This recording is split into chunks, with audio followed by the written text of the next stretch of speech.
2014 से केंद्र में दोबारा सत्ता हासिल करने के बाद से राष्ट्रीय राजनीति में बीजेपी का दखल बढ़ता ही जा रहा है और उसी राजनीतिक दबदबे के बूते बीजेपी ने 2019 में ज्यादा सीटें जीतकर अपने स्कोर कार्ड में काफी सुधार किया था और अब उससे भी आगे बढ़ने की कोशिशें जारी है। लोकसभा चुनाव में 1984 में कांग्रेस के प्रदर्शन को सबसे बड़ी जीत के रूप में देखा जाता है। तत्कालीन प्रधानमंत्री इंदिरा गांधी की हत्या के बाद राजीव गांधी के नेतृत्व में कांग्रेस को 400 से ज्यादा सीटें हासिल हुई थी। देखा जाए तो बीजेपी भी इस बार चुनावी रणनीति के उसी मोड़ पर पहुंच चुकी है।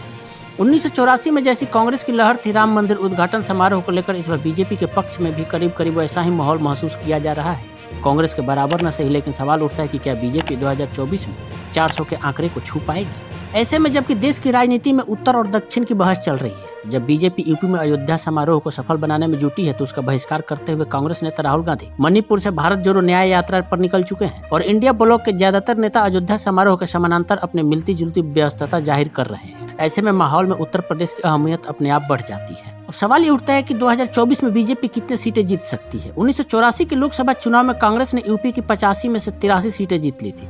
देखना होगा 2024 के आम चुनाव में बीजेपी को यूपी के 80 सीटों में से कितना मिल पाता है। जिस तरह से यूपी में राम मंदिर के उद्घाटन का असर देखा जा रहा है और मुलायम परिवार से लेकर गांधी परिवार तक जो हाल है, बीजेपी के चुनावी राह ज्यादा मुश्किल नहीं रह गई है। अभी के हिसाब से तो ऐसा ही समझा जा सकता है। यूपी में पिछले प्रदर्शन क्या इशारा करते हैं। 1984 के चुनाव में भी यूपी के नतीजों ने निर्णायक भूमिका निभाई थी। तब यूपी की 85 लोकसभा सीटें हुआ करती थी। उत्तराखंड बनने के बाद से यूपी के पास 80 और उत्तराखंड के पास 5 लोकसभा की सीटें हो गई है। 2014 के आम चुनाव में बीजेपी को 71 सीटें मिली थी, जबकि सहयोगी अपना दल के 2 सांसद लोकसभा पहुंचे थे। बची हुई 7 सीटों में से 5 मुलायम सिंह यादव के परिवार को मिली और 2 गांधी परिवार को। मायावती को जीरो बैलेंस से संतोष करना पड़ा था। 2019 के लोकसभा चुनाव में अखिलेश यादव के साथ चुनावी गठबंधन करके मायावती 10 सीटें जीतने में सफल रही। अखिलेश यादव की पत्नी डिंपल यादव की हार का दर्द झेलना पड़ा था, लेकिन समाजवादी पार्टी 5 सीटें जीतने में सफल रही। कांग्रेस के हिस्से में एक ही सीट है, क्योंकि अमेठी सीट राहुल गांधी से बीजेपी की स्मृति ईरानी ने झटक लिया था। ऐसे में बीजेपी की सीटें घटकर 62 पर पहुंच गई। 2014 और 2019 का ट्रैक रिकॉर्ड देखें तो बीजेपी तेजी से बढ़ती हुई दिखाई दे रही है और 2024 में बीजेपी के रास्ते में कम ही रोड़े नजर आ रहे हैं। प्रधानमंत्री नरेंद्र मोदी के परीक्षा पे चर्चा कार्यक्रम के दौरान जब कठिन प्रश्नों का जिक्र आया तो उनकी सलाह थी कि छात्र अपने विभिन्न चीजों के लिए समय आवंटित कर ले। प्रधानमंत्री मोदी का कहना है कि ये एक सामान्य प्रवृत्ति है कि व्यक्ति अपनी पसंद की चीजों को अधिक समय देता है। किसी भी भविष्य के लिए समय आवंटित करते समय दिमाग के तरोताजा होने पर सबसे कम रोचक या सबसे कठिन विषय लेना चाहिए। बीजेपी के सामने यूपी की ज्यादा से ज्यादा सीटें जीत लेने के मामले में फिलहाल सिर्फ 2 ही बाधाएं लगती है। एक गांधी परिवार, मुलायम परिवार और चौधरी चरण सिंह के परिवार के गढ़ माने जाने वाले इलाके और दूसरा मुस्लिम वोट बैंक। देखा जाए तो बीजेपी भी मोदी के फॉर्मूले पर आगे बढ़ते हुए पहले कठिन प्रश्नों पर ही फोकस कर रही है। गांधी परिवार के घर में कितना काम बाकी है। यूपी में अमेठी और रायबरेली दोनों ही लोकसभा सीटें गांधी परिवार का घर मानी जाती रही है। दोनों ही सीटों पर बीजेपी ने 2014 से पहले ही काम करना शुरू कर दिया था। 2014 में राहुल गांधी को बीजेपी की स्मृति ईरानी ने जोरदार टक्कर दी थी। स्मृति ईरानी भी मोदी की तरह गुजरात से ही चुनाव लड़ने यूपी आई थी। मोदी ने बनारस का रुख किया और ईरानी ने अमेठी का।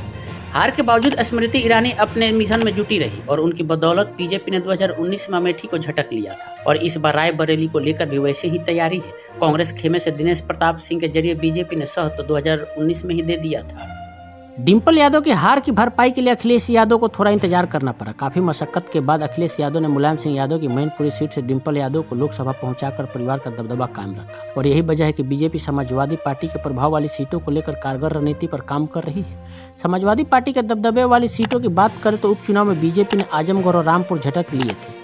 आने वाले दिनों में मैनपुरी के साथ साथ कन्नौज जैसी सीटों पर भी बीजेपी का ज्यादा फोकस होगा। लेकिन 1984 के आम चुनाव में जब कांग्रेस की लहर में पूर्व प्रधानमंत्री चंद्रशेखर और हेमवती नंदन बहुगुना जैसे दिग्गज नेता गच्चा खा गए थे, पश्चिमी यूपी में चौधरी चरण सिंह ने अपना दबदबा कायम रखा था और जिन 2 सीटों पर कांग्रेस को हार का मुंह देखना पड़ा तो चौधरी चरण सिंह के इलाके की ही थी।